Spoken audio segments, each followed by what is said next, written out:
Subhanallah walhamdulillah wa la ilaha illallah Allahu akbar. Subhanallah walhamdulillah wa la ilaha illallah Allahu akbar.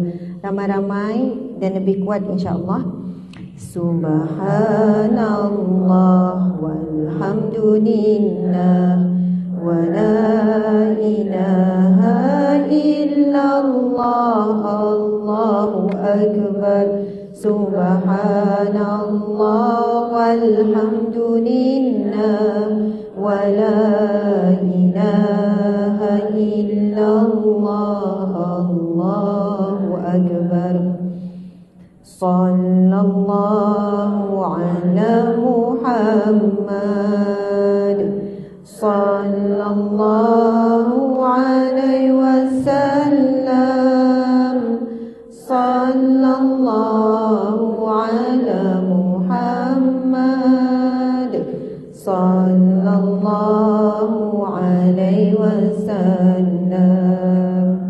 Ya Nabi salam alaika, ya Rasul salam alaika, ya Habib salam alaika. Salawatullah alaika. Sallallahu ala Muhammad sallallahu alaihi wasallam. Sallallahu ala Muhammad sallallahu alaihi wasallam. Allahumma salli wa sallim wa barik alaihi. Sallu alaihi. A'udzu billahi minasyaitonir rajim. Bismillahirrahmanirrahim. Assalamualaikum warahmatullahi wabarakatuh. Waalaikumsalam warahmatullahi wabarakatuh. Pagi-pagi makan roti bakar, apa khabar? Alhamdulillah baik. Jawab dengan pantun lah. Lah lah lah, alhamdulillah. Kan glamour tu kan pantun tu. Tengah hari makan nasi lauk udang galah, alhamdulillah. Petang-petang makan nasi lagi, cicah budu, I love you. Balaslah. I love you too je terus. Sebelum tidur cari kutu, I love you too. Kan senang, masya-Allah. Alhamdulillah, segala puji bagi Allah Rabbil Alamin yang mentadbir segala alam. Wassalatu wassalam, salam sejahtera dan salam selawat adalah permohonan rahmat. Kita berdoa supaya Allah turunkan rahmat kepada Nabi Muhammad.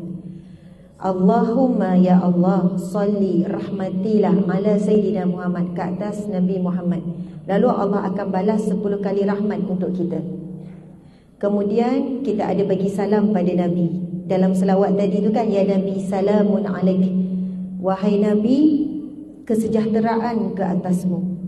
Jadi kita buat dua-dua, selawat dan juga salam. Masya Allah. Selawat dan salam buat junjungan agung Nabi Muhammad sallallahu alaihi wasallam. Dan buat para sahabat baginda, buat ahli keluarga baginda, para pejuang agama Allah, para alim ulama, para pemimpin yang saleh. Subhanallah, alhamdulillah. Terima kasih terlebih dahulu. Dia rasa berdengung sikit kan? Saya rasa mungkin dia orang sebenarnya tengah adjust tu. Dia mungkin kena buang apa tu nama, echo tu kan. Tapi dia orang lagi mahir. Kejap bunyi dia ada dalam proses nak buang. Nanti okey ni. Kalau echo tu memang sedap lah kalau nasyid kan, nyanyi. Dia bunyi awak kat mana? Dia ada echo, dia ada berecho. Jadi kalau ceramah ada ekor tu dia jadi berdengung lah. Suara saya pula kuat. Sekarang ni macam tengah kontrol suara. Ni macam makin okey kan? Okey. Terima kasih kepada pihak penganjur iaitu Masjid Putera Haid Subang Jaya Selangor. Macam baru kan masjid ni? Berapa tahun? Baru tahun ni? 2 tahun. 2 tahun lebih kurang. Mungkin tak tahulah perasmian ke tahun ni, tapi baru sangat. Dan kita boleh tengok dia punya moden dan design depan ni memang cantik kan? Kena tunjuk dik. Okay, kita tengok ke atas. Jangan lari pula ya, tengok atas. Ya, kena datang selalu. Saya rasa dia nak tapi dah ada ni. Ini pun mahal ni, kipas ni. Mungkin atas tu asalnya nak pasang kipas gergasi, mungkin chandelier. Kan adalah plan-plan tu. Tapi subhanallah, di bawah sebab dia atas bukit sikit, masa kat luar tadi tu kita boleh nampak. Dik tunjuk ni, cantik ni belakang ni. Semua ini memerlukan kos. Tadi MC dah mulakan, mengharapkan sumbangan daripada jemaah yang hadir. Jadi jangan kita pulang, melainkan kita mesti keluarkan sedekah, infak, dan ia jadi wakaf kepada rumah Allah.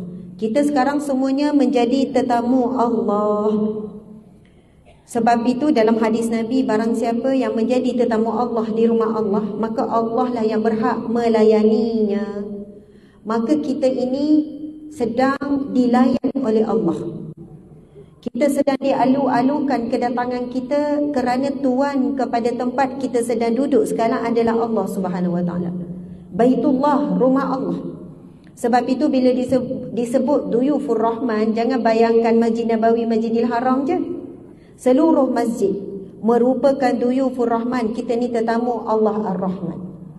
Jadi sebab itu kena sedar siapakah tuan kepada tempat kita berada sekarang, iaitu Allah. Maka jangan sampai tak nampak tuan, tak nampak pemilik rumah ini. Kadang kita pergi bertamu rumah orang, tapi tuan rumah kita tak beria nak jumpa, kan pelik. Kita buat tak tahu dengan tuan rumah sebab kita terleka dengan hidangan. Duduk makan, kau makan, kau makan. Dah kenyang, dah menyadar, siapa tuan rumah? Rupanya masa dapat jemputan memang target dia makan. Jadi apabila dia terlupa dengan pemilik kerana terleka dengan pemberian, dengan apa yang dihidangkan, maka akhirnya tuan rumah ni marah tak? Marahlah. Apa tetamu macam ni? Dahlah tuan rumah yang layan, yang sediakan apa semua. Tidak beradab dengan tuan rumah. Jadi sepatutnya tadi kita masuk dengan kaki kanan, kemudian kita baca doa. Mungkin ada yang terlupa, jadi sama-sama kita baca. Bismillahirrahmanirrahim. Allahumma aftahli abwaba rahmatik. Ya Allah, bukakanlah bagiku pintu-pintu rahmatmu, pengampunanmu, rizqimu, kasih sayangmu, redamu, pintu-pintu syurgamu ya Allah. Amin ya Rabbal Alamin. Jasad kita melangkah masuk ke dalam rumah Allah, tetapi sebenarnya sedang melangkah masuk ke dalam rahmat Allah. Sebab itu doa itu, Allahumma ftahli, ya Allah bukakanlah bagiku pintu-pintu rahmatmu. Kalau kita ada masalah, bergaduh dengan laki ke, stres apa pun lah, masalah dengan keluarga ke, perniagaan ke, dengan sakit ke, kalau kita tak tahu mana kita nak pergi, pergilah ke rumah Allah. Yang kecil ke, yang besar ke, yang dekat ke, yang jauh ke, kita pasti akan bertemu dengan jawapan. Pasti.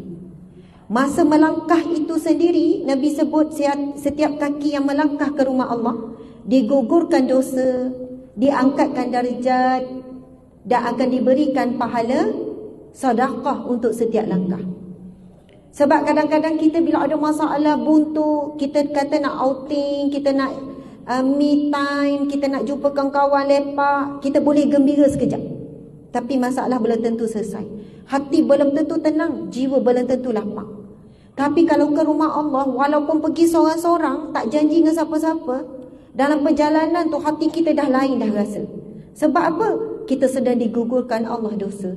Rupanya yang menyesatkan dada kita, yang menambah-nambahkan benda kecil jadi berat, benda kecil jadi benda ringan jadi berat, benda kecil jadi besar. Rupanya dosa-dosa yang menyesatkan dada, yang berkarat di jiwa. Bila melangkah tu Allah gugurkan dosa, Allah berikan rahmat, Allah tinggikan darjat. Bila masuk je dalam rumah Allah, rasa tak aura berbeza? Kita duduk, kita dah masuk, kita dah rasa tenang. Belum zikir lagi, belum baca Quran lagi, belum kita solat.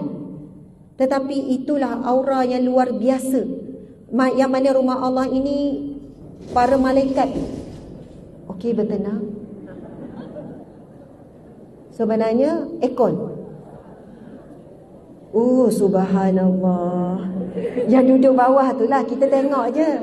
Sebab itu dia letak orang lelaki kat bawah tu. Sini orang perempuan. Gitu. Bila aircon nak keluar, memang moden betul. Ini kita tak tahu, banyak sensor ni. Jangan banyak bergerak ya. Mungkin kalau kita bergerak cakap ni keluar tu kan, keluar ni. Macam tu. Patutlah dia tak ada aircon yang bertampal tu. Masya Allah, hujan kat luar sejuk, lepas tu dalam sejuk, boleh tahan tak ni? Boleh, kita ada lapisan lemak yang banyak kan? Itulah saya tahu je. Okey, baik, Alhamdulillah. Syukur kita menjadi tetamu Allah. Maka kekalkan saya menjadi asbab perantaraan saja. Hakikatnya semua kena betulkan niat. Kita datang ke rumah Allah kerana Allah. Kita datang pada pagi ini di rumah Allah, jangan sampai tidak bertemu dan tidak merasakan Allah. Yang kita duduk nampak pejamah, duduk nampak orang kiri kanan, lepas tu dalam kepala nanti kalau boleh nak selfie, nak sempat juga jumpa. Boleh niat-niat seperti itu, tetapi betulkan niat semua. Ya Allah, sesungguhnya saya, ya Allah, lintaskan dalam hati, datang mengharap redha Allah, rahmat Allah, pengampunan Allah. Dan sama-sama lintaskan niat i'tikaf. Nawaitul i'tikaf fi hadzal masjid lillahi ta'ala. Semua lintaskan i'tikaf ya, pahala sangat besar. Okey, Alhamdulillah. Terima kasih pada MC Ustaz Muhammad Syahmi bin Musin Negara. Unik nama kan? Musin Negara. Jadi nampak orang muda ya. Seterusnya Ustaz Muhammad Khair bin Zainal, pengerusi Lembaga Takbir Masjid Putera. Tadi Ustaz sambut. Walaupun orang sibuk sanggup turun, subhanallah. Barisan ahli Lembaga Tadbir Masjid Putera Khair, ada lelaki ada perempuan. Ustaz Zulfahmi bin Samsudin, pengurus Masjid Putera Khair pun ada sama. Semua saya nampak orang muda-muda belaka. Mungkinlah usia korang muda, tapi menjaga rumah Allah ini memang ada kelebihan dia. Orang-orang yang Allah pilih untuk bertugas dan menjaga rumah Allah ini di kalangan yang mulia, di kalangan yang hebat, wakil umat Islam nak jaga rumah Allah.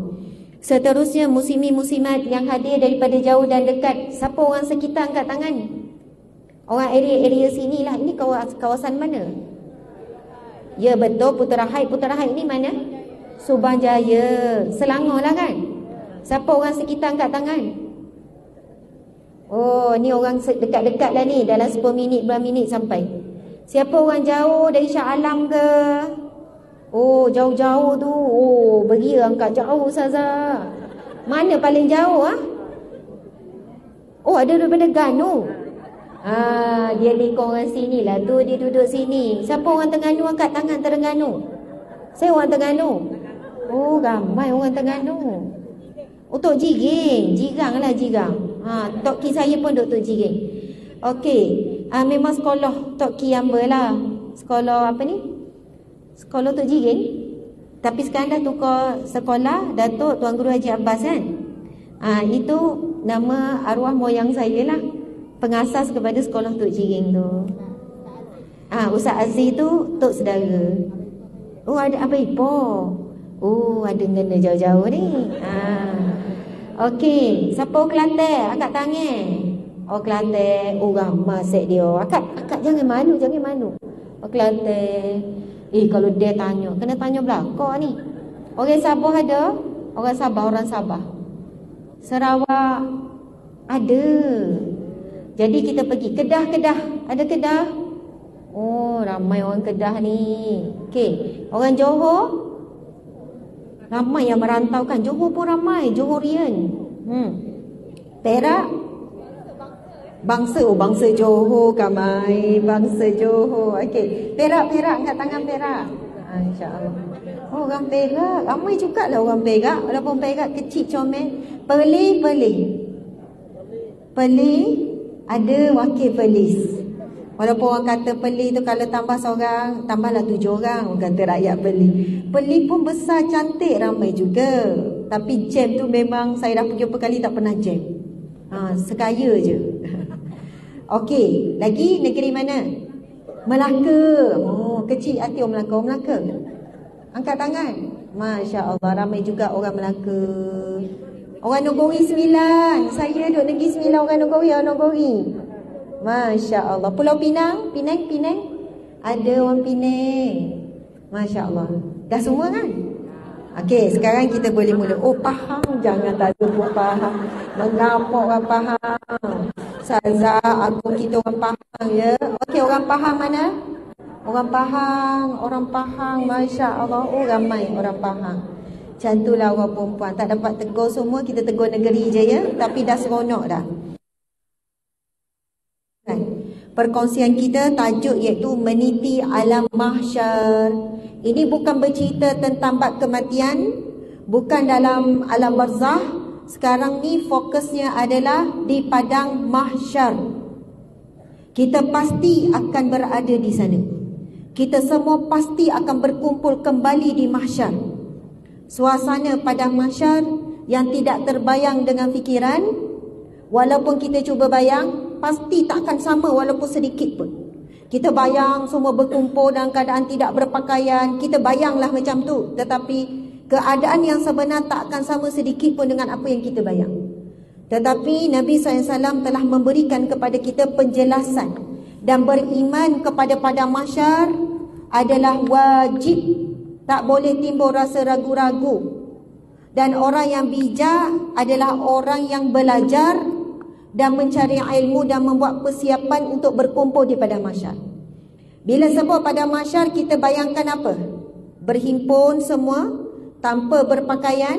Lagi kita bayangkan ada mizan, iaitu tempat timbang amal buruk, amal baik. Lagi titian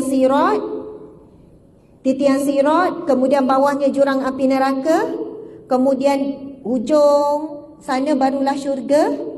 Macam mana lagi kita bayangkan? Adakah kita rasa kita akan berkumpul bersama dengan adik-beradik? Boleh cari suami, boleh cari anak-anak, kumpul dengan jiran, boleh kumpul mana geng ke atas dunia, grup-grup WhatsApp yang kita bina. Grup jemaah ni berkumpul kat sini ya. Cari-cari semua, kita sekalilah hisap sama-sama. Subhanallah, Allahu Akbar. Maka penjelasan tentang padang mahsyar ini kita akan bacakan sebagaimana disebut dalam beberapa hadis Nabi sallallahu alaihi wasallam. Masya-Allah.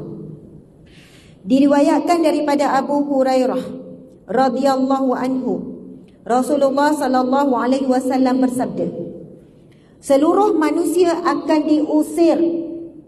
Maksudnya kita semua akan dihalau, kita semua akan ditolak menuju ke padang mahsyar. Akhir hadis tersebut dinyatakan, orang-orang yang bertakwa, di wajah mereka nampak ketinggian dan kemuliaan. Hadis ini menjelaskan bahawa orang yang akan mengendarai unta adalah orang-orang yang telah diampuni dosanya oleh Allah ketika dihisap. Ini adalah kelompok yang pertama, golongan yang akan diusir. Kan kita ditiup sangkakala pertama, semua akan mati dan berakhir dengan malaikat maut mencabut nyawanya sendiri. Kemudian seluruh makhluk akan mati. Kemudian sangkakala yang kedua, seluruh makhluk termasuk manusia, termasuk jin, termasuk para malaikat, dan dikatakan adalah sebahagian binatang yang terpilih akan dihidupkan kembali. Dan ketika itulah ditolak dan diusir, berkumpul di padang mahsyar. Masya Allah. Dan terbahagi kepada 3 kelompok utama di mahsyar kelak. Kelompok yang pertama disebut dalam hadis yang kita bacakan tadi, iaitu orang-orang yang bertakwa, di wajah mereka nampak ketinggian dan kemuliaan, wajah mereka bercahaya. Subhanallah. Menjelaskan orang yang akan mengendarai unta, orang yang telah diampuni dosanya oleh Allah ketika dihisap. Dan Allah Subhanahu Wa Taala tidak akan mengazab mereka sekalipun tingkatan mereka di syurga berbeza-beza. Ada tingkatan paling tinggi dan ada pula yang sama-sama di tingkatan paling bawah. Kelompok yang kedua adalah kelompok yang akan diazab oleh Allah kerana dosa yang mereka lakukan, tetapi kemudian dikeluarkan daripada neraka, lalu mereka akan dimasukkan ke dalam syurga. Mereka kelak akan berjalan dengan kaki telanjang. Boleh juga mereka berjalan kaki dan satu lagi mengendarai unta atau mengendarai unta, tapi setelah dekat dengan padang mahsyar, mereka akan turun daripada kenderaannya dan berjalan kaki, sehingga ada kesesuaian antara keduanya. Kelompok yang ketiga iaitu orang yang akan berjalan dengan muka mereka, iaitu golongan al-kuffar, al-kafirun. Seperti inilah pendapat Abu Hamid dalam kitab Kashful Ulum Al-Akhirah dan lain-lain yang disebutkan. Hadis Nabi SAW ketika ditanya oleh sahabat, bagaimana manusia akan dibangkitkan wahai Rasulullah? Rasulullah SAW menjawab, 2 orang di atas unta, 5 orang di atas unta, dan 10 orang di atas unta. Pengertian dari hadis ini bahawa suatu kaum yang kerana rahmat Allah, mereka okey kan? Gitu. Dia macam gitu, lepas tu gini. Lepas tu dia pun berhenti. InsyaAllah semua selamat. InsyaAllah. Dia orang tengah test. Okey. Belum sekaratul lagi tu kan? Maksudnya dia mungkin terlalu sejuk, lepas tu dia berhenti terlebih. Mungkin bateri habis. Baik, kita fokus balik. Pengertian dari hadis ini bahawa satu kaum kerana rahmat Allah memeluk agama Islam, maka Allah akan mencipta seekor unta dari amal soleh yang telah mereka kerjakan. Okey, kesimpulan awal ni ada 3 kumpulan. Kumpulan yang pertama, dia menuju ke mahsyar siap naik unta. Kita tak boleh bayang unta yang macam mana, tetapi ulama mengatakan maksud unta yang dijawab oleh Nabi adalah unta itu daripada amalan dia.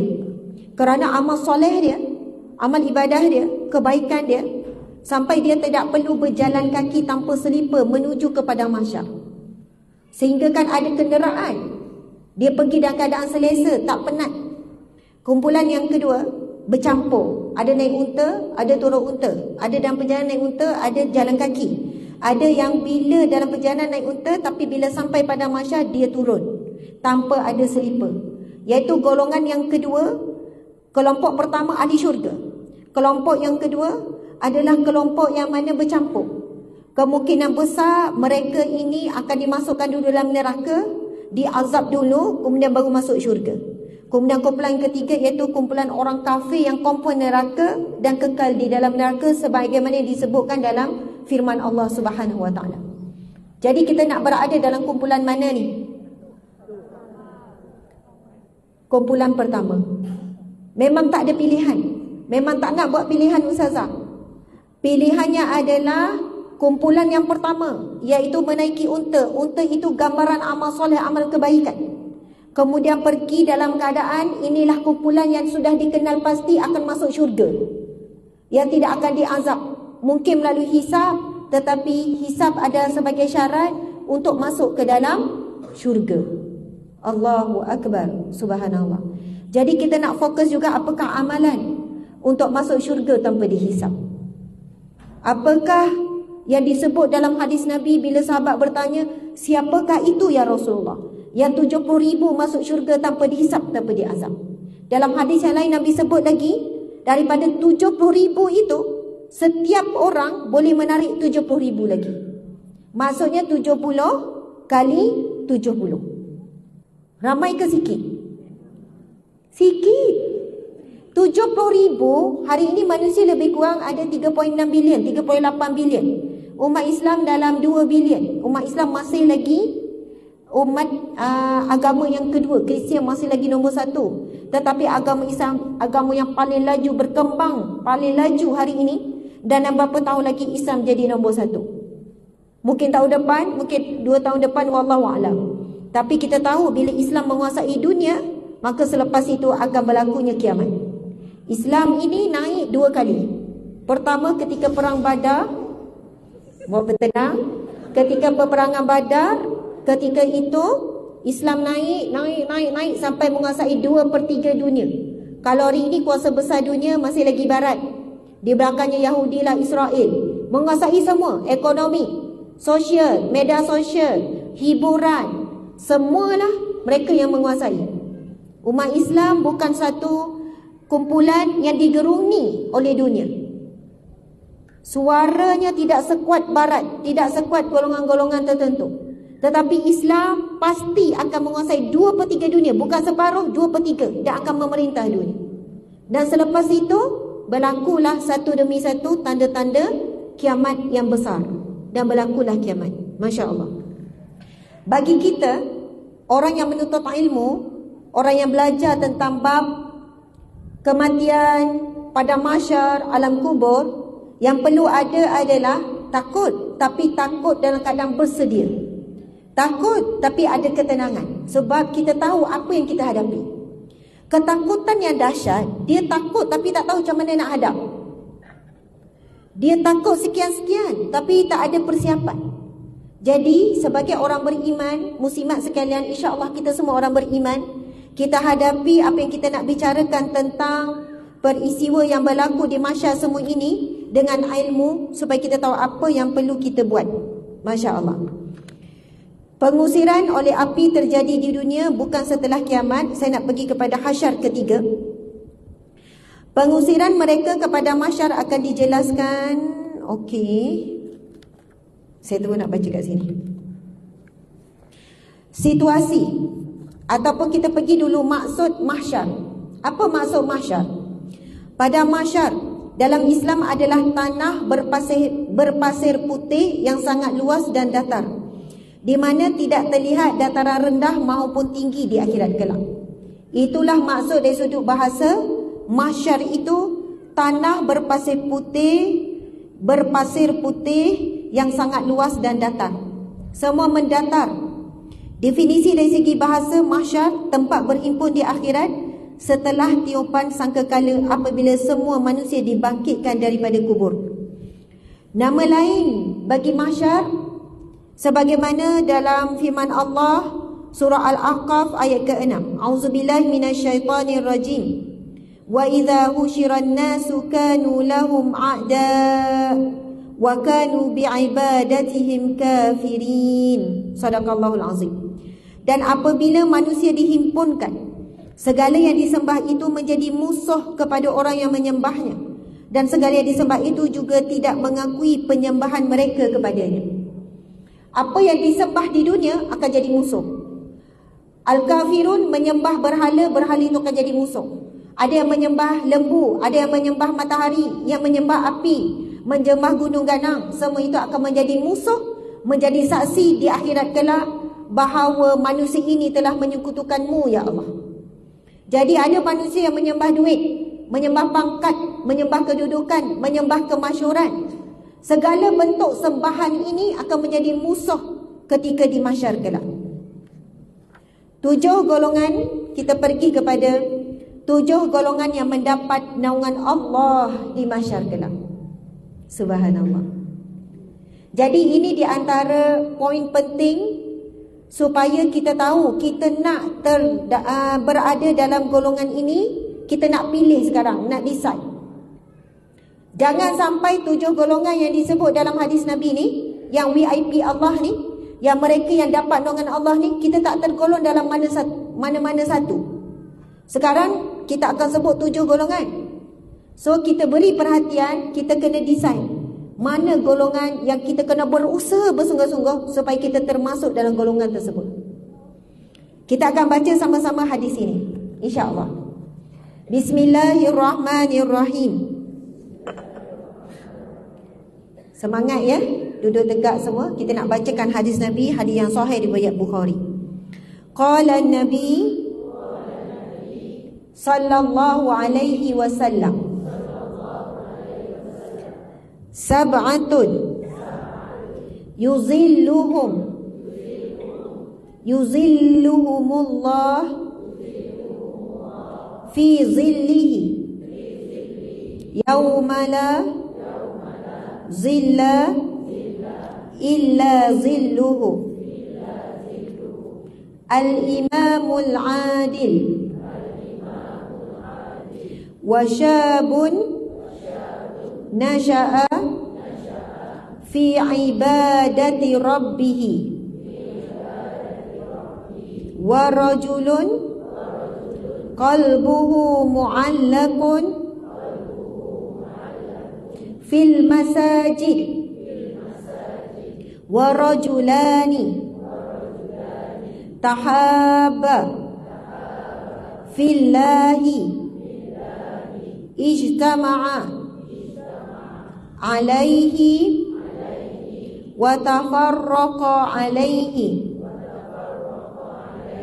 wa rajulun talaba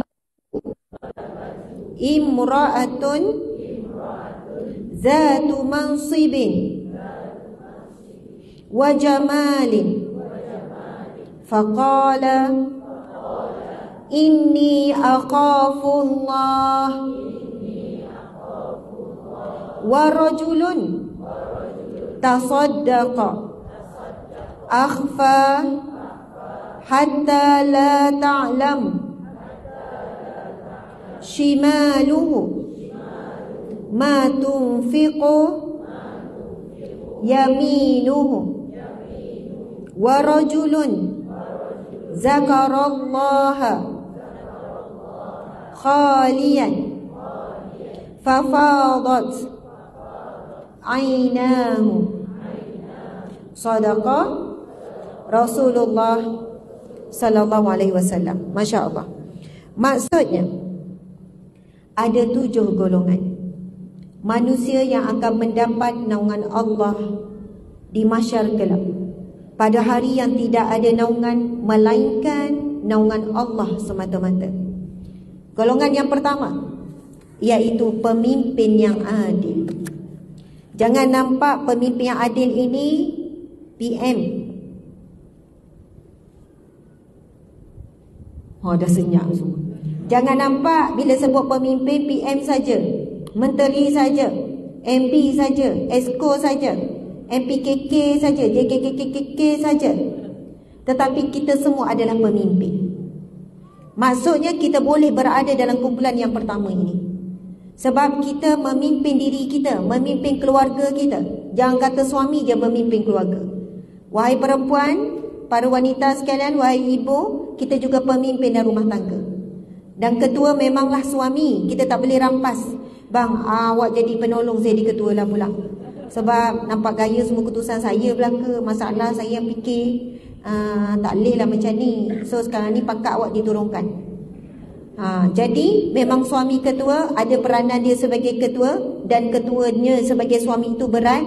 Di dunia dia buat-buat ringan, dia buat-buat main, tetapi di akhirat memang sungguh berat. Sebab itu jangan jealous lah dengan pasangan. Sebab apa? Mungkin nampak kita lebih berat di dunia, mudah-mudahan kita akan ringan di akhirat. Yang kita bimbang orang yang ambil ringan dengan amanah di dunia, maka beratlah di akhirat. Jadi subhanallah, bila sebut pasal pemimpin, kita ingat satu hadis Nabi, kullukum ra'in. Setiap daripada kamu pemimpin, Nabi kata. Wa kullukum mas'ulun an ra'iyatihi. Kamu akan ditanya akan kepimpinan kamu. Nabi sambung lagi hadis itu, raja pemimpin akan ditanya akan kepimpinan, rakyat pemimpin akan ditanya akan kepimpinan. So bukan PM, bukan menteri, bukan Esko, bukan MB je akan ditanya, rakyat kita juga akan ditanya apa yang kita buat. Sebagai rakyat, kamu laksanakan tak? Apa tanggungjawab? Bukannya mengundi je tanggungjawab. Apabila pemimpin buat satu undang-undang, buat satu perintah ataupun larangan, kita patuhi atau tidak? Itu peranan kita sebagai rakyat. Sebab itu, dalam hadis tentang akhir zaman, kebanyakan kitab hadis letak nombor 1. Yang pertama tahu apa? Bagaimana Nabi berpesan taatlah kepada pemimpin. Sebab Nabi sebut akan sampai satu masa di umatku ini, dan itulah zamannya sekarang, yang mana pertelingkahan begitu banyak. Di kalangan masyarakat Islam bertelingkah, di kalangan ilmuwan bertelingkah, di kalangan para pemimpin bertelingkah. Semua ni bergaduh sama-sama umat Islam. Dan ia bukan berlaku pada zaman sekarang je, setelah Rasul wafat. Sebab Nabi kata, setelah ketiadaanku nanti, kamu akan menemui pertelingkahan yang sangat dahsyat di kalangan umat Islam. Lalu apa pesan Nabi? Gigit dengan geraham Al-Quran dan Sunnah. Ketiga, Nabi pesan supaya taat kepada pemerintah, walaupun pemerintah itu datang daripada hamba abdi, daripada orang miskin, orang susah, hamba, lepas tu dia naik jadi pemimpin, mungkin kebijaksanaannya. Jadi walaupun kita mungkin berbeza sekalipun, tak ngam ke, bukannya sama darah, sama warna ke, tapi jika pemimpin itu pemimpin menyuruh kepada kebaikan, wajib taat. Walaupun kita sama, suka sangat pemimpin ni, tapi dia menyuruh kepada kemungkaran, wajib engkar. Jadi dalam bab mentaati pemimpin, bila dia lah diangkat menjadi pemimpin, wajib taat. Dalam kebaikan, dalam amal makruf, dan hanya tidak taat kepada perkara yang mungkar sahaja. Barulah ada sedikit ketenangan dalam melalui proses perbezaan pertelingkahan ummah. Jadi golongan yang pertama adalah pemimpin yang adil. Kita sebagai ibu kadang tak adil dengan anak. Kebetulan anak ni adalah comel, bijak, baik. Yang ni pula sebaliknya. Kita cenderung lebih kepada anak ni. Anak ni pula dapat pekerjaan yang baik, selalu bagi duit 1,000 sebulan. Yang ini RM10 sebulan. Yang ni bila balik beria masak sedap. Yang ni balik, kau masak lah, mak tak larat. Oh, yang ni balik, mak dah siap dah bilik, mak dah kemas. Yang ni, kau tengoklah mana-mana bilik yang kosong tu, mak tak larat nak kemas. Apalah, itu contoh sahaja. Kadang kita cenderung, bukan masa anak tu kecil, masa anak yang besar pun kita beza-bezakan. Dengan ni menantu mak suka, ni menantu ni kurang sikit. Ni cucu ni comel-comel, ni cucu ni mungkin lain sikit. Subhanallah, saya perunding rumah tangga, saya jumpa ramai sangat anak-anak yang dibezakan dengan sangat dahsyat, yang diusir dan sebagainya. Sebab apa? Kita pemimpin, seorang ibu pemimpin, bagaimana dia nak jadi pemimpin yang adil terhadap anak-anak dia. Diuji sebab kita ada perasaan. Anak ni selalu menyakitkan hati, anak ni jarang telefon, anak ni selalu telefon, jadi sejuk hati. Yang ni telefon saya sekali, oh, hidup lagi rupanya. Sebab lama-lama sekali telefon. Ni telefon mesti ada sebab ni, nak minta tolong ke? Oh, lagi anak tu tak nak telefon. Jadi teruji kita tentang keadilan kita jadi pemimpin. Golongan yang kedua Nabi sebut, iaitu seorang pemuda. Walaupun sebut rajulun, tetapi sebenarnya dimaksudkan juga wanita. Kita sebut seseorang yang menyibukkan dirinya dengan ibadah kepada Rabbnya. Itu golongan yang kedua. Sebab itu ada orang kita tengok, memang dia sibuk banyakkan ibadah.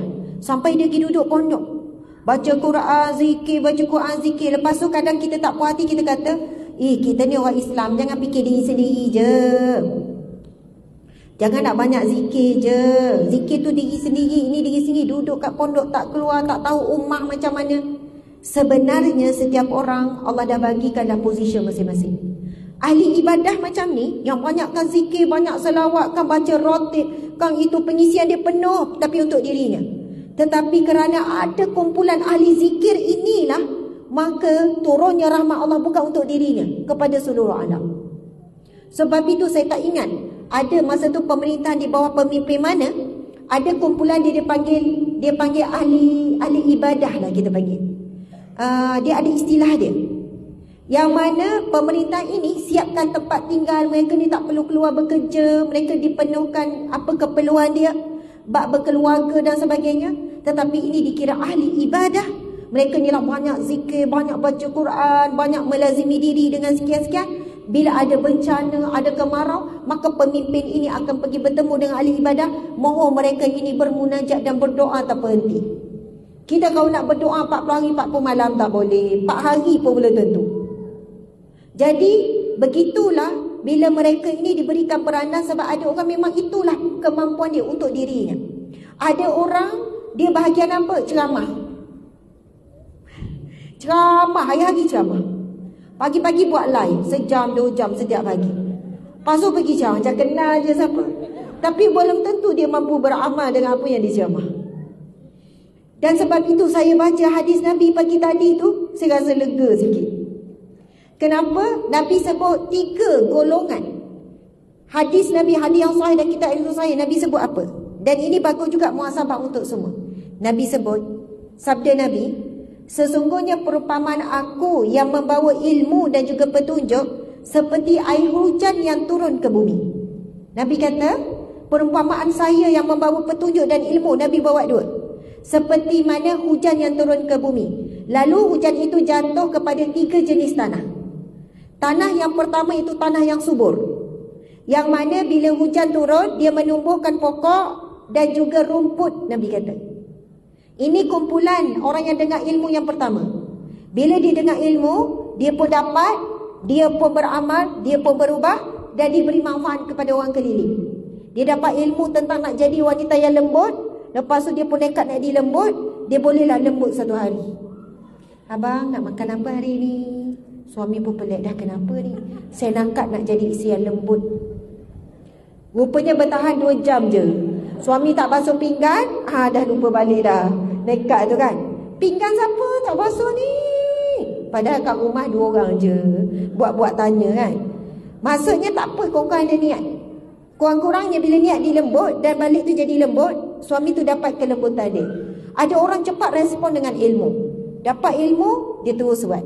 Lepas tu diberi manfaat dan kesan kebaikan tu kepada orang keliling. Nabi sebut golongan yang kedua, iaitu hujan ini jatuh kepada tanah yang keras. Tetapi tanah ini, tanah yang gersang ataupun tanah yang kering, dia tak macam tanah tadi subur. Dia tak subur, dia tak boleh pokok, tapi dia jadi tadahan hujan. Dan daripada tadahan hujan itulah air itu digunakan untuk makan dan minum, beri makan ternakan dan juga untuk menyiram pokok dan sebagainya.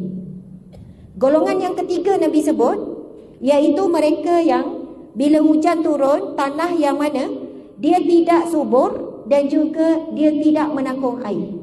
Dia tak boleh dapat manfaat langsung dan dia tak beri manfaat langsung. Jadi itulah 3 kelompok mereka yang menerima ilmu dan juga petunjuk daripada Allah. Jadi disebut oleh alim ulama, golongan yang kedua tadi, golongan yang banyak menyampaikan ilmu tetapi tak semestinya dia beramal, tapi diberi manfaat pada orang lain.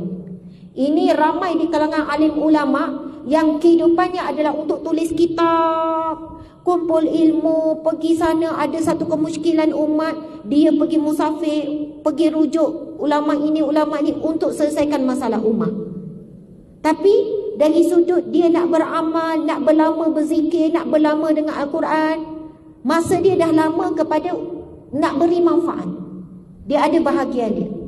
Tetapi bahagian yang tercela adalah golongan ketiga, yang mana ilmu sampai, hidayah sampai, tapi dia menolaknya.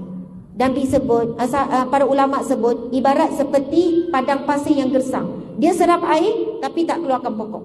Jadi tidak ada manfaat. Okey, kita sebut kembali golongan yang kedua, iaitu seorang pemuda yang menyebutkan ataupun seseorang yang menyebutkan dirinya dengan ibadah. Okey, golongan yang ketiga, seseorang yang hatinya terpaut dengan masjid. Itu yang ketiga. Dan yang keempat, 2 orang yang saling mencintai kerana Allah. Mereka tidak bertemu kecuali kerana Allah dan berpisah kerana Allah. Itu golongan yang keempat. Daripada awal duduk sampai sekarang, perasan tak siapa orang duduk kiri kanan? Perasan? Ada tak yang tak dikenali? Ada yang tak kenal kan? Siapa baru berkenalan? Alhamdulillah. Saya rasa mungkin ada baru masuk tak sempat kenal. Allah temukan kita di majlis ilmu, iaitu taman syurga, di rumah Allah. Tah datang daripada mana, tak kenal, tak ada pertalian darah, tiba-tiba duduk sebelah-sebelah. Kebetulan ke adalah aturan kehendak Allah? Aturan Allah, perancangan Allah. Ia bukan kebetulan. Dan jika kita tak ambil peluang untuk menyapa orang kiri kanan, ada satu kerugian yang sangat besar. Sebab Allah temukan di tempat yang sebaik-baik di dunia, itu rumah Allah sebaik-baik tempat. Jangan sia-siakan sampai tidak menjadikan orang kiri kanan kita ini menjadi asbab kita tergolong di kalangan yang keempat ini. Mereka yang bertemu, dua orang yang saling mencintai, mereka tidak bertemu kecuali kerana Allah dan berpisah kerana Allah. Kita jumpa hari ini ni kerana nak shopping ke? Kerana nak jalan-jalan ke? Kerana nak makan-makan? Kita datang kerana Allah kan? Kita saling bertemu duduk sebelah-sebelah ni asalnya kerana Allah. Jadi saya nak masing-masing ambil terus peluang. Nanti bila habis tak sempat, salam betul-betul. Salam tu biar jumpa hujung dengan hujung tu. Salam bukan salam hujung jari. Salam kemas, senyum pada orang sebelah. Kemudian puji satu saja pujian. Awak comel lah. Macam tu kan. Contoh. Subhanallah. Okey, boleh buat dulu. Sekarang tegur orang kiri kanan. Nak peluk boleh. Tapi mata, tengok mata. Beri satu pujian. Terpulanglah pujian apa? Awak baguslah datang majlis ilmu. Contoh.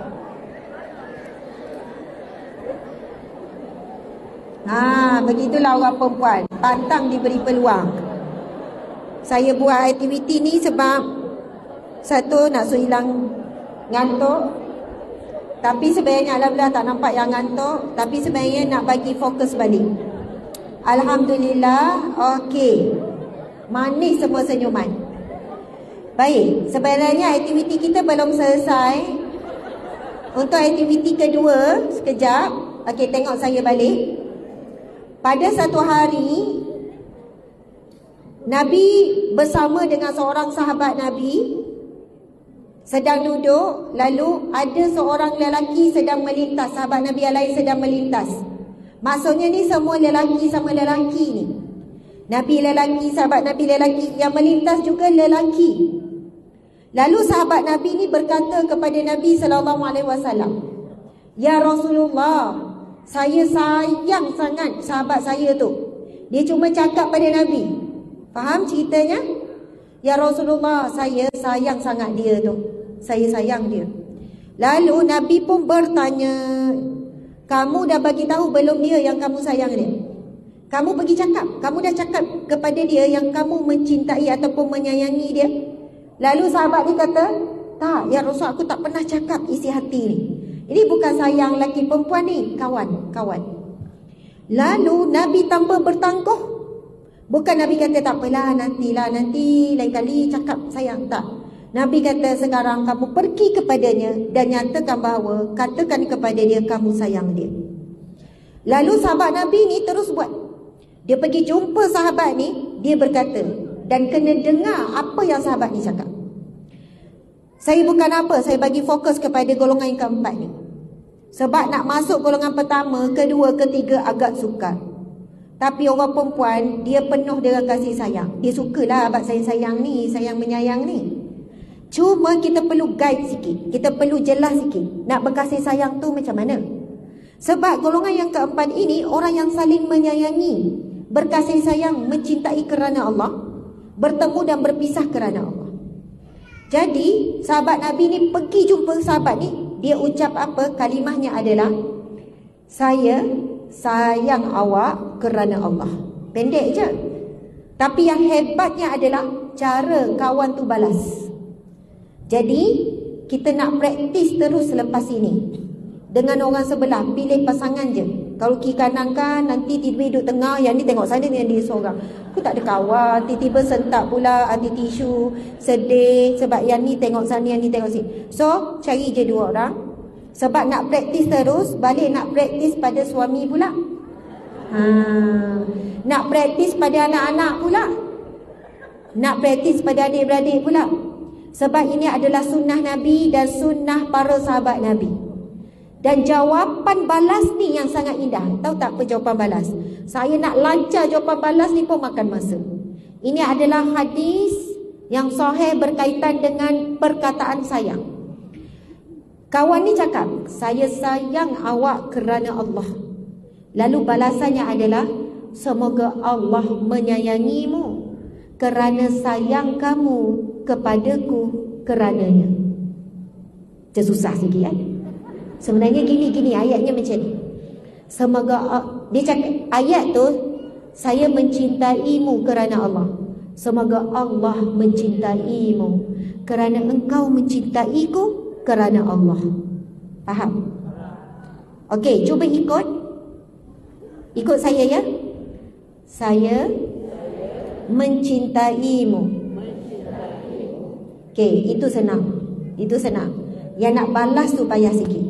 Nak balas tu ikut saya. Semoga Allah mencintaimu kerana cintamu kepadaku kerana Allah. Sebenarnya tak buat ayat sama, asalkan maksud sama, terpulanglah nak guna dialog mana. Jadi dah faham, sekarang buat dengan pasangan masing-masing. Dah dia confuse pula. Cuba mata tengok mata, sebut saya sayang awak kerana Allah. Semoga Allah juga menyayangimu kerana kamu menyayangi saya, awak sayang saya kerana Allah. Dah mata tak tengok mata, duduk confuse tak habis-habis. Jangan confuse, buat je ayat sendiri. Okey, siapa yang tak buat tak boleh balik. Malaikat nampak, malaikat tengok yang tak buat. Okey, siap semua? Alhamdulillah, tengok saya balik. Muslimat. Orang lelaki buat tak? Tengok orang lelaki relax, dia tak buat. Orang lelaki tengok, memang orang lelaki tak layan aktiviti macam ni. Dan percayalah, balik nanti kalau buat dengan suami, nak dapat respon suami tu amatlah payah. Tapi kita kena sabar. Okey, muslimat. Nanti bila balik, kita share dengan suami. Kita cakap, abang, saya sayang abang kerana Allah. Lepas tu kita pun cakap, awak balaslah balik. Saya pun. Dia akan balas macam tu. Okey, itu pun dah syukur dah kalau dia balas macam tu. Okey.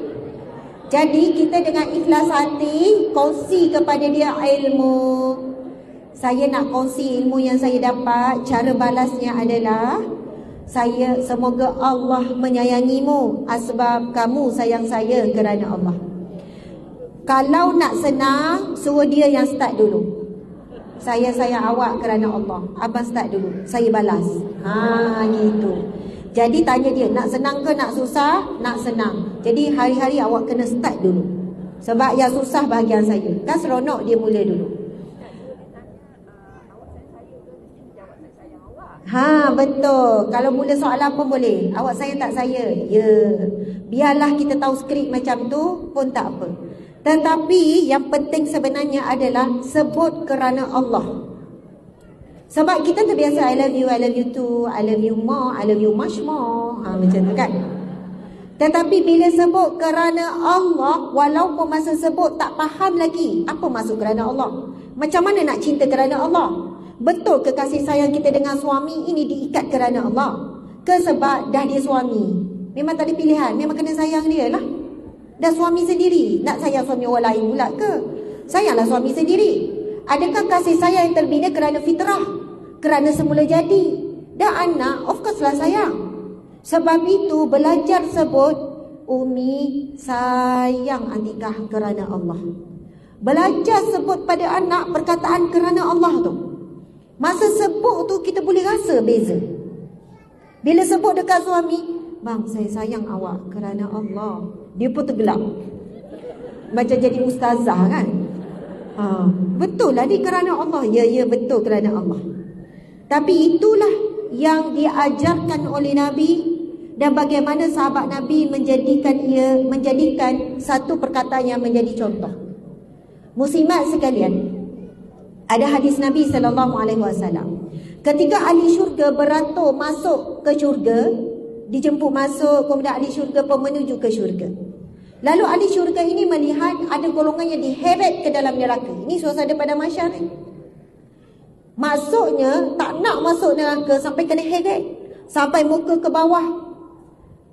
Bahkan ada sebahagiannya ketika itu dah dibakar sampai lutut, dah dibakar sampai sekian-sekian.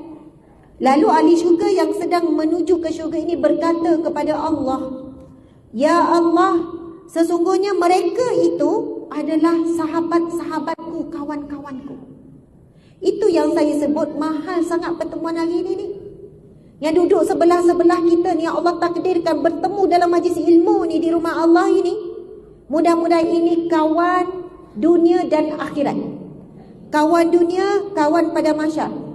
Tarik menarik ke syurga. Lalu Allah perintahkan, yang ni dia cakap apa? Ya Allah, mereka solat bersamaku, mereka berpuasa bersamaku, dan mereka haji bersama denganku. Kita ada tak kawan-kawan haji? Siapa yang tunai haji, dia ada kawan haji. Orang yang tunai haji sama-sama pasti pernah solat berjemaah, of course lah. Dan pasti ada berpuasa bersama-sama. Kalau tak, kena usahakan puasa. Tetapi hadis ini bukan hanya tumpu kepada 3 amalan ini saja. Maksudnya, siapa yang dia melakukan ibadah bersama-sama boleh jadi sahabat yang boleh tarik menarik. Mudah-mudahan satu hari nanti kita boleh berhujah di hadapan Allah kelak. Ya Allah, itu sahabatku, kami sama-sama menuntut ilmu, kami hadir ke masjidmu, ke rumahmu pada tarikh sekian-sekian. Walaupun kita tak perlu nak hafal lah sekarang ni, tapi di mahsyar kelak semua akan tertulis. Sebab itu jangan ambil remeh dengan sahabat-sahabat yang Allah temukan di atas jalan menuju ke syurga. Ini kita sedang meniti jalan ke syurga. Sebab Nabi sebut apa? Man salaka tariqan yaltamisu fihi ilman sahalallahu lahu tariqan ila jannah. Barang siapa yang menempuh jalan menuju ke majlis ilmu, Allah akan mudahkan jalan ke syurga. Kita sedang meniti jalan ke syurga sama-sama. Lepas tu kita tak kenal, tak tegur siapa, macam tu je. Rugi sangat. Sebab kalau tak bertegur, kawan tak namanya? Tak kawan. Tak jadi sahabat.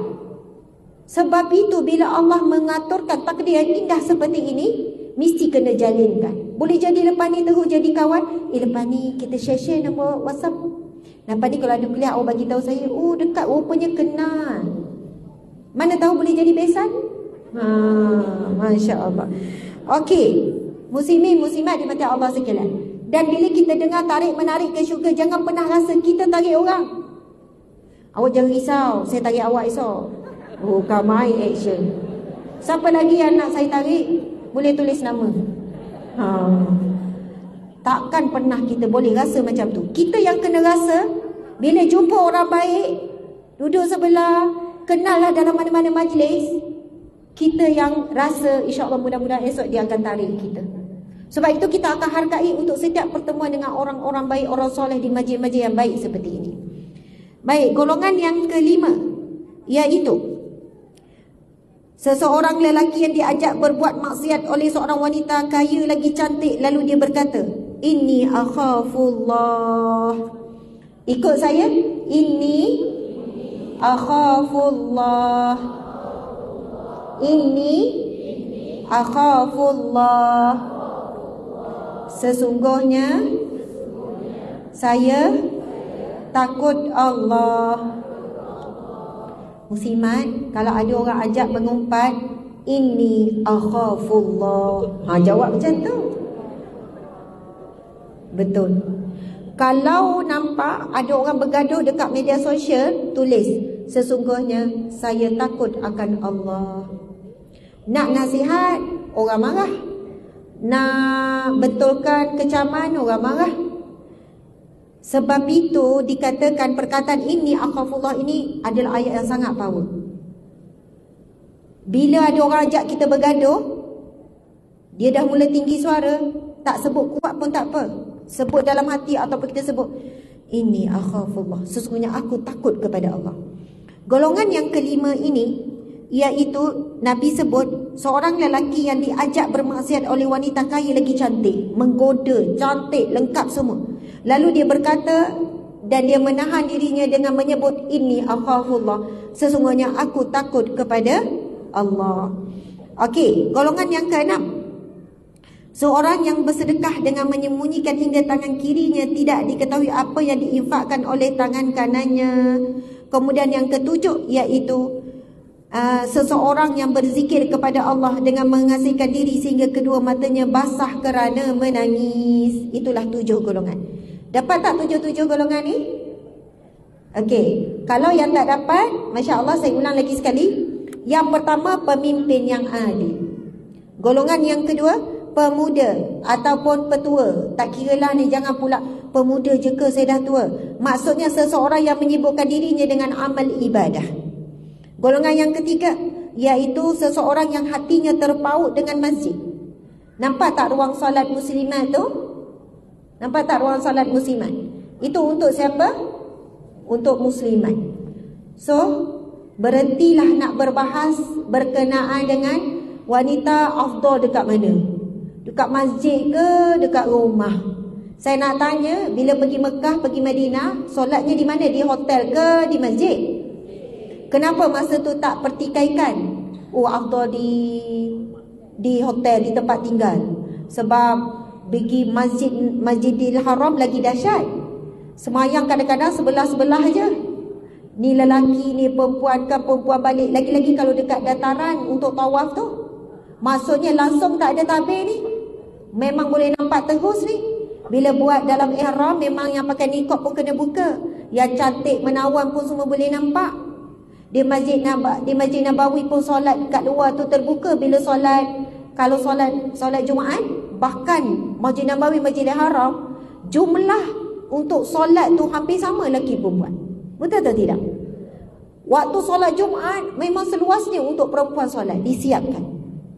Sebab berlaku di zaman Nabi, sampai wanita ni dia mengadu pada Rasulullah, suamiku seorang yang cemburu.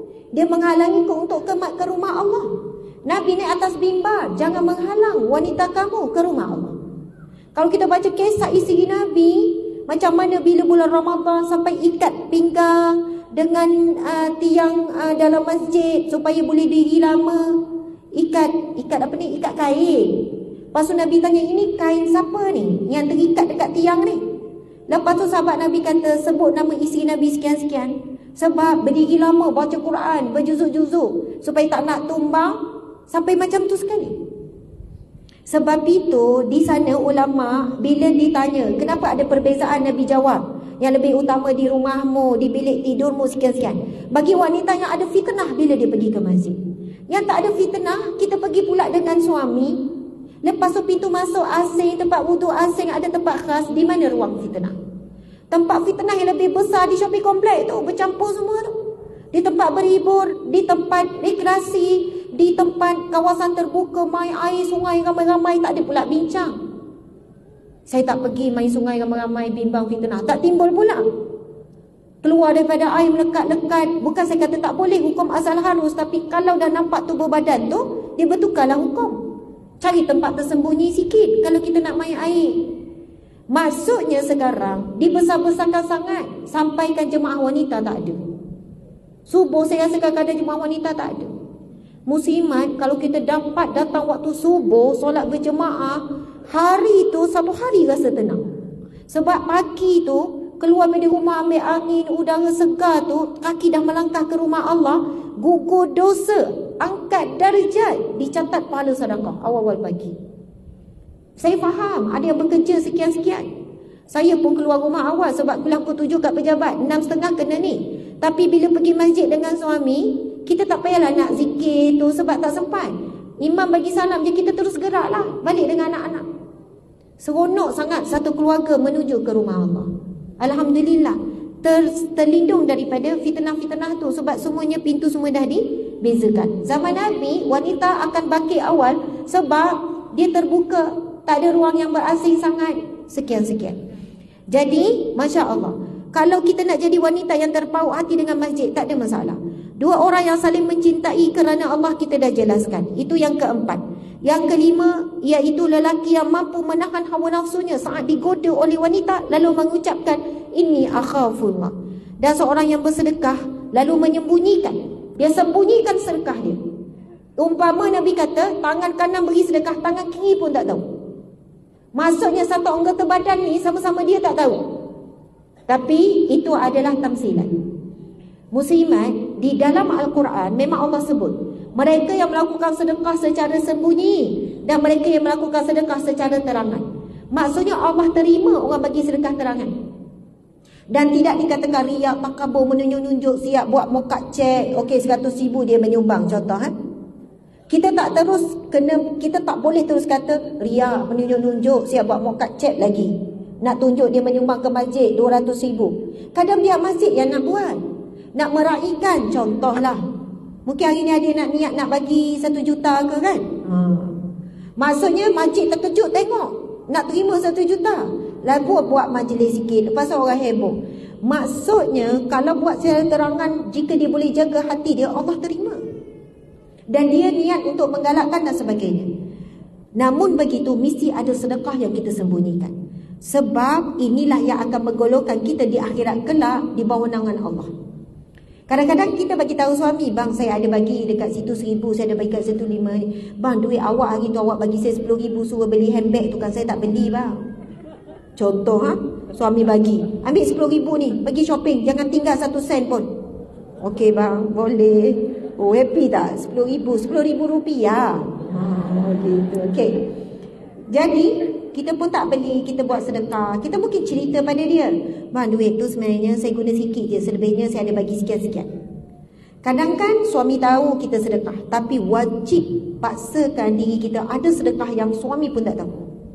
Adik-beradik tak tahu, semua orang tak tahu. Memang antara kita dengan Allah sahaja. Jangan semua benda, sebab saya tak ada rahsia dengan suami saya, semua transparent. Bab sedekah mesti ada yang kita sembunyikan. Sebab apa? Ini seorang yang bersedekah dengan menyembunyikan hingga tangan kirinya tidak tahu apa yang diinfakkan oleh tangan kanannya. Serta seorang lelaki yang berzikir ataupun seseorang yang berzikir dengan mengasingkan diri hingga kedua matanya basah kerana menangis. Saya pernah pergi ke satu masjid di pedalaman, di Felda Pasir Besar, di Negeri Sembilan. Dulu saya selalu ceramah kat situ, 2 minggu sekali saya pergi kuliah.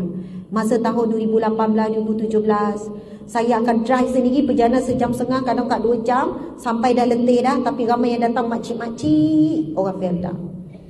Ada satu orang ni mari tanya saya, Ustazah, macam mana saya nak buat? Kenapa? Ada seorang makcik ni asyik nangis je kat rumah ni. Kenapa dia nangis? Ustazah, dia ahli masjid. Sekarang suami dia sedang stroke, jadi tak lagi masjid. Jadi dia sedih, duk nangis je. Bukan nangis suami stroke, nangis tak lagi masjid. Lepas tu saya kata, macam mana? Kenapa? Cuba cerita sikit. Ustazah, pasangan ni daripada awal kahwin sampai dia dah tua, umur 60 ke 70, memang inilah ahli masjid tetap 5 kali sehari. Kalau waktu subuh, hampir setiap kali subuh ni lah satu-satunya jemaah wanita yang ada. Datang pergi dengan motor, dulu tak ada motor dengan basikal, suami isteri ni.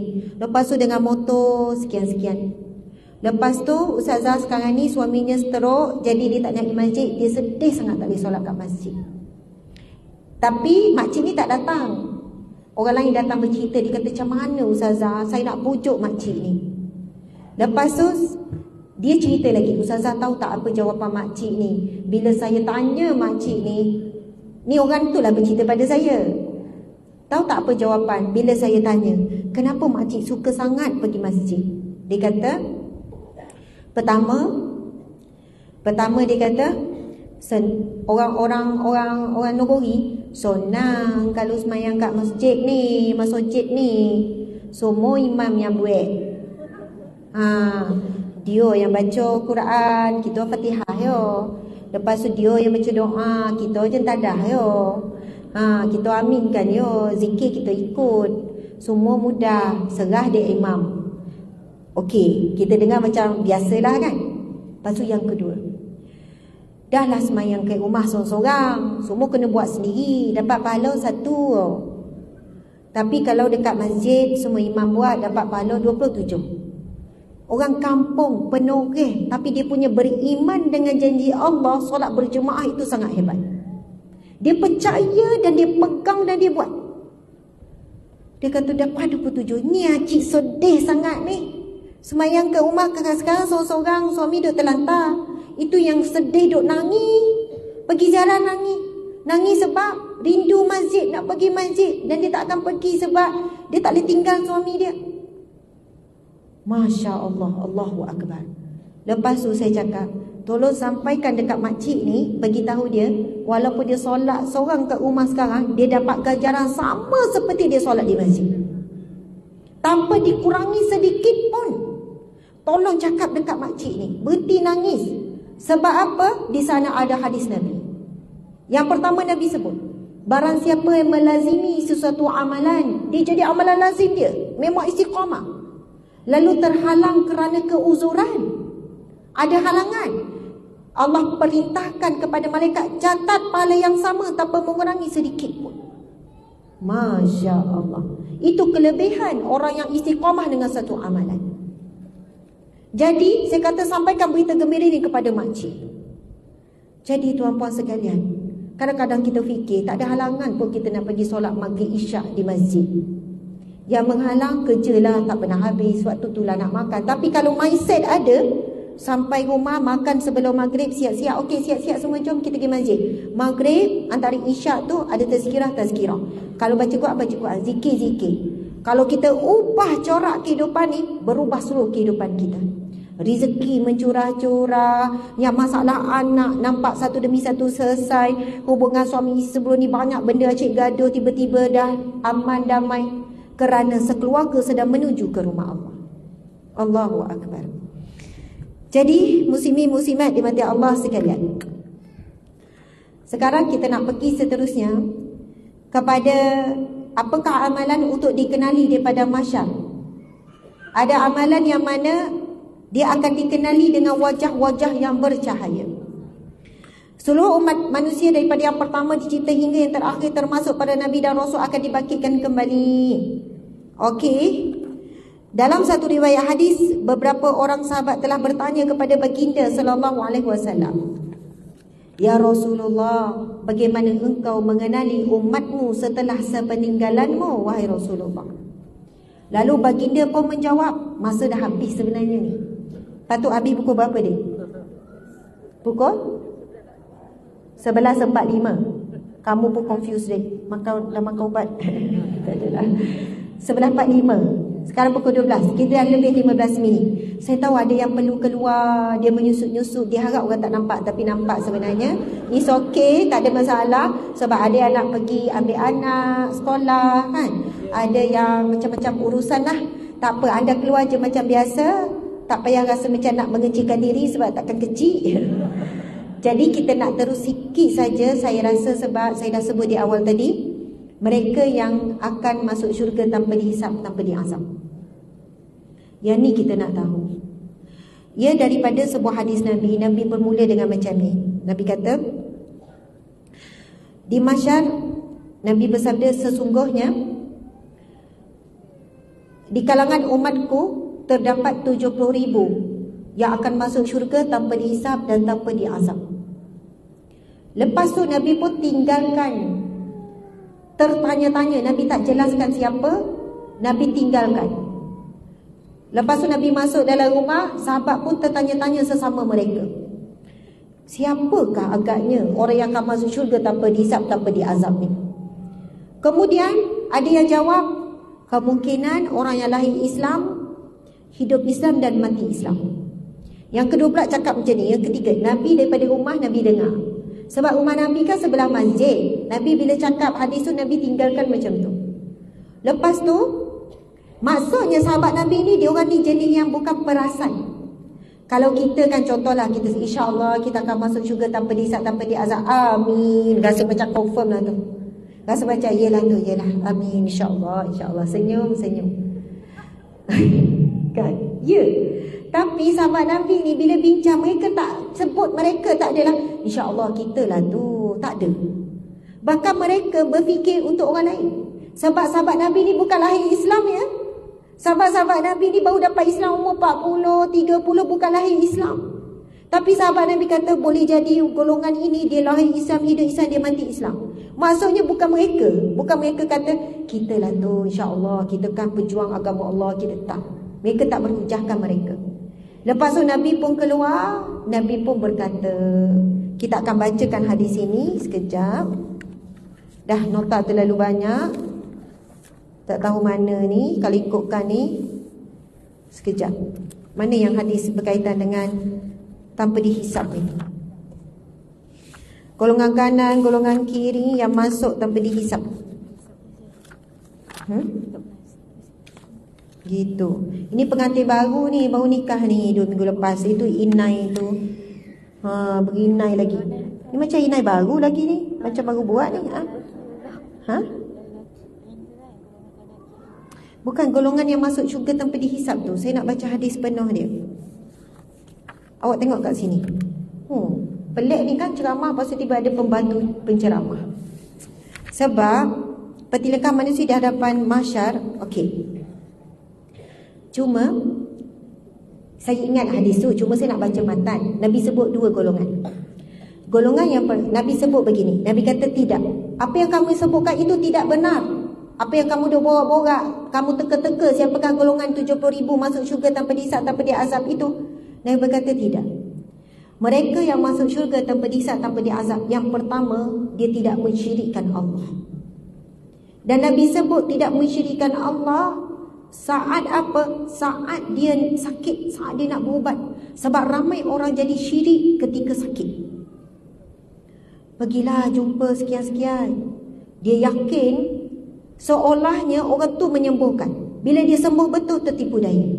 Padahal itu adalah ikhtiar saja, tapi terlalu membesarkan. Subhanallah, itu satu contoh. Maksudnya, tapi umumnya adalah dia tidak syirikkan Allah. Dan Nabi sebut yang kedua adalah mereka yang bertawakal kepada Allah Subhanahu Wa Taala. Jadi 2 golongan ni bukan senang kita nak masuk. Golongan yang tidak syirik kepada Allah dan golongan yang bertawakal penuh kepada Allah Subhanahu Wa Taala. Nabi pernah berpesan, bertawakallah kamu sebagaimana burung. Pernah tengok kehidupan burung? Burung dalam rumah dia ada peti ais tak? Tak ada. Dia ada duit simpanan tak dalam bank? Tak ada. Burung, dia keluar rumah cari rezeki. Lepas tu dia cari sekadar cukup. Lepas tu dia bawa balik untuk anak ataupun untuk ni. Lepas tu dia tawakal. Tapi kita memang bukan nak suruh tiru exactly macam tu. Kosongkan rumah kita, kosongkan, keluarkan semua. Abang akan cari duit cukup-cukup je, lepas tu esok. Bukan. Bermaksud Nabi suruh mempunyai hati tawakal macam burung. Jangan ragu-ragu dengan rezeki Allah. Jangan pernah ragu-ragu dengan rezeki Allah Subhanahu Wa Taala. Ya, betul. Terima kasih. Okey, kalau kita baca hadis Nabi ni, yadkhulul jannah min ummati 70,000 bighairi hisab. Qalu man hum ya Rasulullah? Qala humul ladzina la yastarqun wa la yatatayyarun wa la yaktawun wa ala rabbihim yatawakkalun. Okey. Ini salah satu hadis yang menjelaskan 70,000 golongan yang masuk syurga tanpa dihisab. Maksudnya 70,000 dari umatku akan masuk syurga tanpa dihisab. Para sahabat bertanya, siapakah mereka wahai Rasulullah? Mereka adalah orang yang tidak minta diruqyah dengan ruqyah yang syirik, yang saya sebut tadi tu. Dalam proses berubat tu, tidak minta diruqyah dengan yang syirik. Hari ini ramai sangat yang tanpa sedar buat syirik ketika berubat. Sebab sakit dah teruk. Lepas tu ada yang cakap, pergi jumpa sana sekian-sekian. Memang kalau kau jumpa memang sehat. Lalu bila dia pergi, dia was-was. Macam pelik je bacaan, macam pelik je syarat-syarat. Tapi sebab dah sakit, nak sehat, dah lah baru beli rumah, tiba-tiba sakit, belum nikmati lagi rumah, baru beli Lamborghini, contoh saja ya. Maksudnya dalam hati tu penuh kecintaan pada dunia, dan tak nak mati lagi ni. Jadi sanggup buat apa saja, yang penting sihat, sembuh daripada penyakit. Maka saat ini manusia akan sanggup buat apa saja, yang penting sembuh. Walaupun hati ragu-ragu, tak apalah, nanti bertaubat. Jadi teruji orang yang minta disembuh di ruqyah, yang tidak diminta diruqyah dengan syirik. Pertama. Yang kedua, tidak mengamalkan tatayur, iaitu menilik nasib. Yang ketiga, tidak menggunakan perbuatan dengan besi yang dilarang, iaitu berubat menggunakan besi. Satu kaedah berubat yang salah. Dan mereka selalu bertawakal. Wali rabbihim yatawakkalun, dan mereka yang sentiasa bertawakal kepada Tuhannya.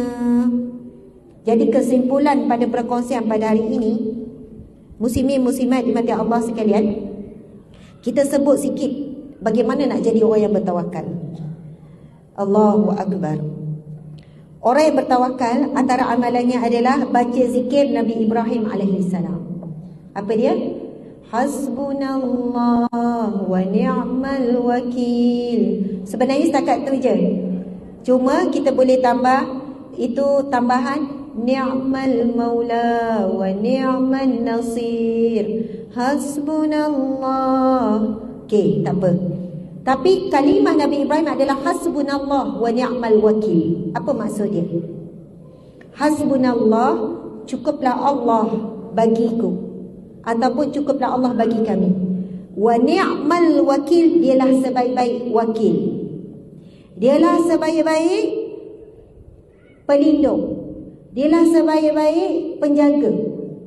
Wakil, tapi maksud wakil tu pun tepat.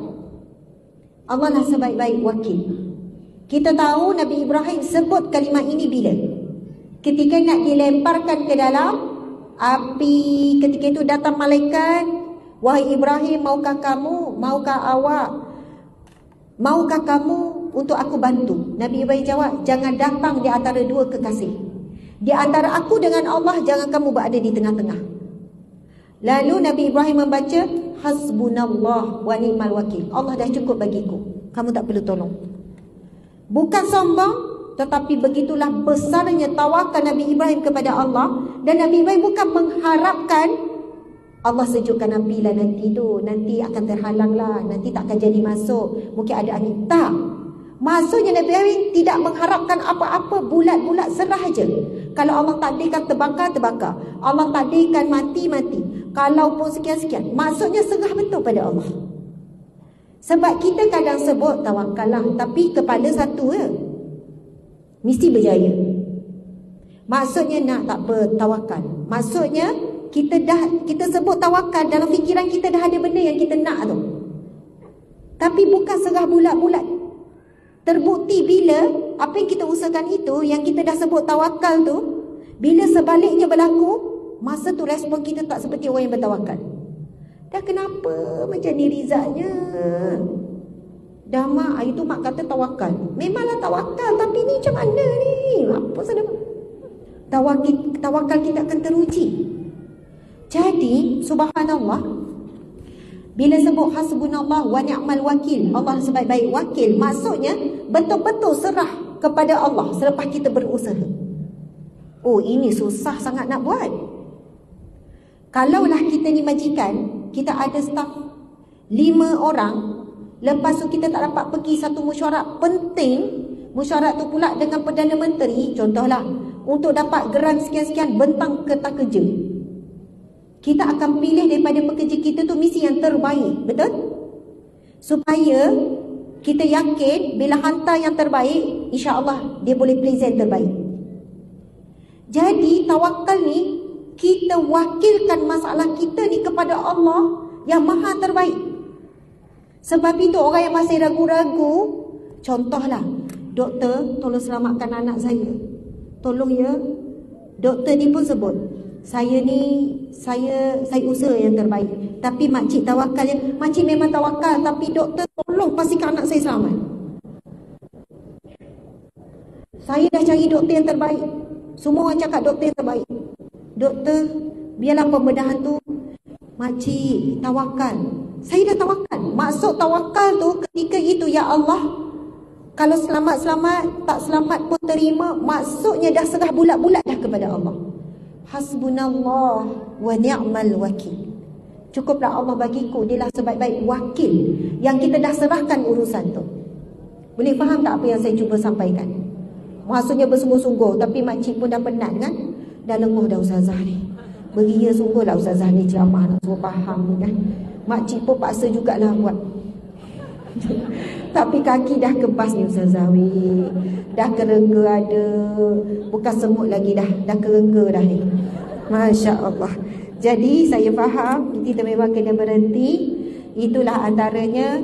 Dan yang antara selalu kita dengar surah Rafi ayat 44 itu juga zikir tawakal. Wa ufawwidu amri ila Allah innallaha basirun bil ibad. Dan aku menyerahkan urusanku kepada Allah, dia maha melihat keadaan hamba-hambanya. Sebab tawakal ni benda yang sangat mahal. Tawakal ni kedudukannya sampai masuk syurga tanpa dihisap. Sampai tahap tu, masuk syurga tanpa dihisap. Dan bukan mudah nak dapat. 70,000 tu sangat sedikit. Sahabat Nabi pun lebih daripada 70,000. Lebih ke? Sahabat Nabi campur tabi'in, para alim ulama, campur para wali Allah pun dah lebih 70,000. Kita rasa kita memang tak layak nak masuk dah 70,000 ni. Tapi kita berusahalah untuk menjadi golongan yang menjadi golongan VIP Allah di mahsyar ini. Mereka yang bila di mahsyar tak perlu melalui proses hisab, timbangan mizan, dia terus dijemput masuk ke dalam syurga Allah Subhanahu Wa Taala. Dan sebenarnya ada amalan. Sambung lagi Ustazah. Makcik dah happy dah ni, kemah barang dah ni. Dah masuk Ustazah kan. Last. Nak tahu tak amalan yang boleh meniti titian sirat? Amalan mudah titian sirat. Salah satu amalan dalam hadis Nabi, mereka yang selalu meniti jalan ke masjid. Barang siapa yang menjadikan rumah Allah itu rumahnya.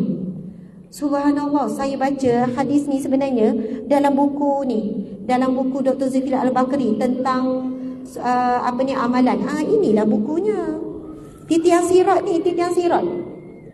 Buku titian sirat Dr. Zulkifli Al-Bakri. Kalau kita tengok, baru buka buku lah pula Ustazah. Tak apa, saya hafal sebenarnya hadis ni. Nabi hafal maksud saja. Antaranya Nabi bersabda,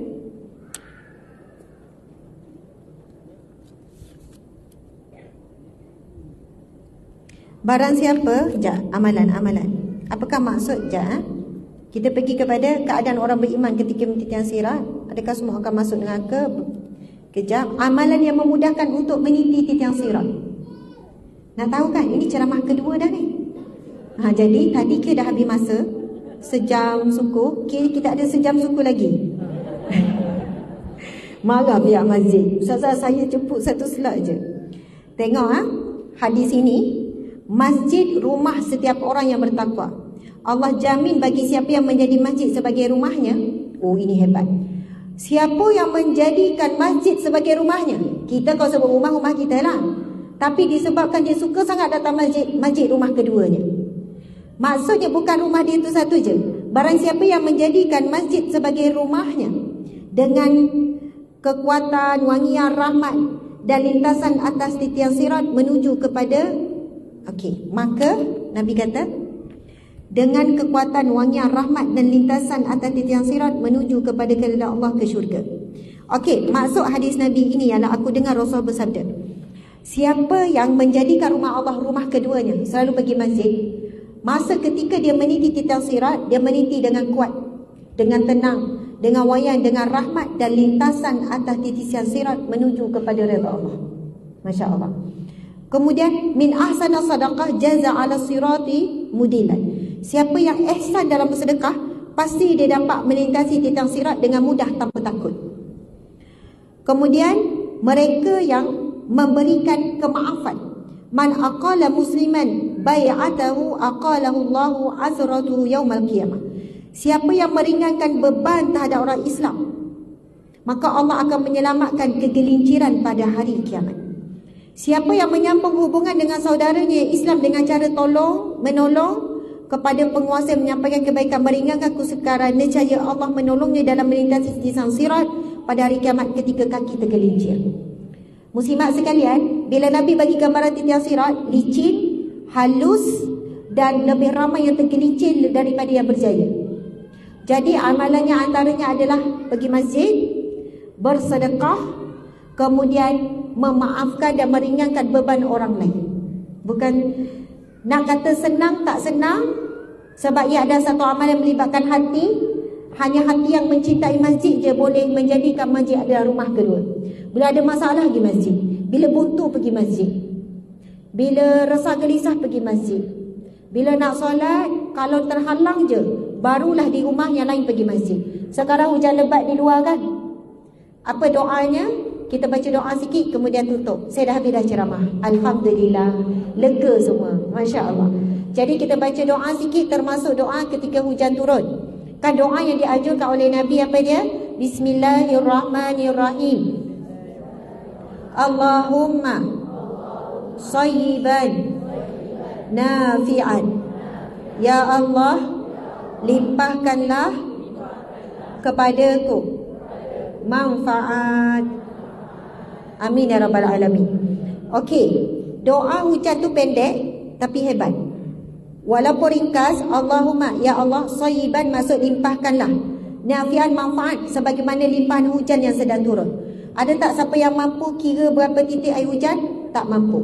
Bila kita doa, ya Allah, limpahkanlah sebagaimana ada air hujan yang sedang melimpah ni, manfaat, nafi'an manfaat. Maksudnya rahmatmu manfaat, keberkatanmu manfaat, pengampunanmu manfaat. Maksud dia umum, rizkimu manfaat. Okey, itu doa untuk hujan. Dan ini doa penutup. Bismillahirrahmanirrahim. Alhamdulillahi rabbil alamin. Wassalatu wassalamu ala asyrafil anbiya'i wal mursalin wa ala alihi wa sahbihi ajma'in. Allahumma ja'alna min ahli jannatil firdaus bighairi hisab wa ghairi azab. Ya Allah, golongkanlah kami di kalangan ahli syurga Firdaus tanpa dihisab, tanpa diazab. Allahumma ja'alna min ahli masjid. Allahumma ja'alna min ahli sadaqah. Allahumma ja'alna min ahli salati fil waqtiha. Ya Allah, golongkanlah kami di kalangan ahli masjid, ahli sadaqah, ahli orang yang salat pada waktunya. Allahumma ja'alna min minal muttaqin, di kalangan orang yang bertakwa, minas salihin, minal mustaghfirin, minat tawabin, min ibadika salihin. Ya Allah, golongkanlah kami di kalangan orang yang sentiasa bertaubat, menyucikan diri, beristighfar, golongan yang sentiasa memohon ampun kepadamu, ya Allah. Ya Allah, kurniakanlah rizki yang barakah, melimpah ruah, ibarat air zam-zam yang mengalir, ya Allah. Ya Allah, jala daripada rizki yang Engkau berkahi, ya Allah. Ya Allah, kami mohon kepadamu, jadikanlah kami para wanita yang salehah, wanita yang taat kepadamu, wanita yang Engkau kasih dan sayang kepada kami, ya Allah. Ya Allah, jadikanlah kami wanita yang kuat, wanita yang istiqamah, wanita yang sabar, yang taat kepada suami kami, ya Allah. Wanita menjadi ibu yang misali, menjadi contoh buat anak-anak kami, nenek yang misali juga kepada cucu kami, ya Allah. Ya Allah, bantulah kami dalam menjaga maruah kami, dalam mempunyai sifat malu. Bantu kami dalam menutup aurat kami, ya Allah. Bantu kami untuk hijrah, ya Allah. Ya Allah, bantulah suami kami menjadi suami yang soleh, suami yang beriman dan memimpin kami ke syurga-Mu, ya Allah. Suami yang bertegas dalam perkara yang mungkar, suami yang bersungguh dalam mengajak kebaikan, ya Allah. Ya Allah, jadikanlah zuriat keturunan kami soleh dan solehah, menjadi pejuang agama-Mu, ya Allah, dalam bidang mereka, ya Allah. Rabbi ja'alni muqimas salah wa min zurriyyati rabbana wa taqabbal du'a. Ya Allah, jadikanlah kami dan zuriat keturunan kami tetap teguh mendirikan salat, ya Allah. Rabbana hab lana min azwajina wa zurriyyatina qurrata a'yun waj'alna lil muttaqina imama. Ya Allah, jadikanlah kami dan pasangan kami, ya Allah, zuriat keturunan kami penyejuk hati, penyejuk mata, ya Allah. Dan jadikanlah kami pemimpin bagi orang-orang yang bertakwa, ya Allah. Ya Allah, pertemuan pada hari ini, saat ini begitu indah, ya Allah. Engkau kumpulkan kami di sebuah masjid yang begitu indah, dan sedang turunnya hujan rahmat-Mu, ya Allah. Maka ya Allah, kami mohon kepadamu, ya Allah, kumpulkan kami kembali seperti mana dan lebih indah lagi, ya Allah, di syurga-Mu kelak, ya Allah. Dan ketika itu Rasulullah yang sedang menyampaikan kepada kami berada di satu majlis bersama Nabi di syurga-Mu, ya Allah. Rabbana atina fid dunya hasanah wa fil akhirati hasanah wa qina azabannar wa qina azabal qabr wa qina azabal mahsyar. Wa sallallahu ala sayyidina Muhammad wa ala alihi washabihi wasallam.